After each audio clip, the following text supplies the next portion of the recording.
So I just finished watching Erased, and it was a pretty interesting anime. There were some things I didn't like about it, but also some things that I did. So let me talk about it and give you my review on this anime. So the story is about a man named Satoru, and he goes back in time to save his childhood classmate Kaio from being captured and sadly killed. I like the premise of the story a lot and how they were talking about a sensitive subject like child kidnapping and abduction, and I've never seen an anime go over this before. And this hits very close to home because when I was in elementary school, a very similar experience happened to me, and seeing what Kaio was going through, I just wanted her to be protected at all costs. So going into this, I could relate to the main character a lot, and I was very excited to see how he tries to save Kaio. But here comes my first issue. When he gets sent back in time, I feel like he's just not urgent enough to save her. With all the memories and knowledge he has of the past, I thought he would be moving with a lot more urgency and trying to come up with a plan to save this girl and stop this crime. I feel like if he was thinking more critically and acted sooner, he could have stopped it, but he didn't. And then that brings me to this dude. How the hell did Satoru not know that the killer was his teacher? In the first episode, we see the killer and Satoru literally walks past him,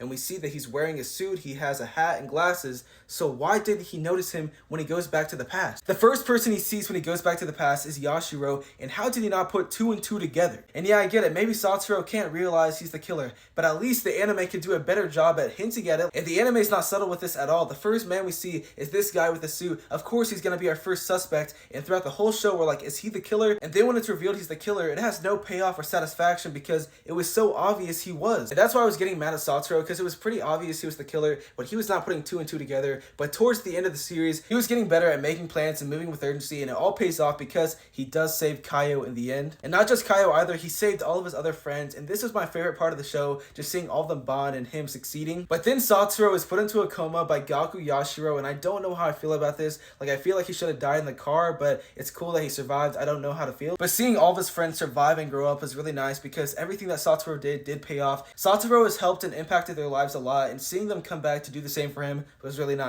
But a lot of people were tripping about the ending and saying it's bad because Kaio moved on and had a kid, but that doesn't make sense at all. Like, why would she wait 15 years? Like, she had to go and move on with her life. I do not know what you guys are expecting from her, but this is perfectly fine in my opinion. But the main thing I didn't like about the ending is how Gaku Yashiro was caught by Satoru because it felt kind of corny and too anime. I feel like Satoru falling off that building into that floaty was just not realistic. Like, I don't think that would work at all, and I feel like Gaku Yashiro was just being dumb. Like, this dude could have moved on and started a whole new life and got away scotch-free, but he stayed right next to Satoru and had some stupid plan. He was just the main thing I didn't like about this anime. If they had multiple suspects for the killer and not just him, it would be a lot more cool to figure out this mystery, but it was just him, and it was pretty obvious he was the killer. I heard the manga is a lot better and fleshed out, so I'll definitely get into that. But Erased is a 7 out of 10 anime, but let me know how you feel about it and if you like the series.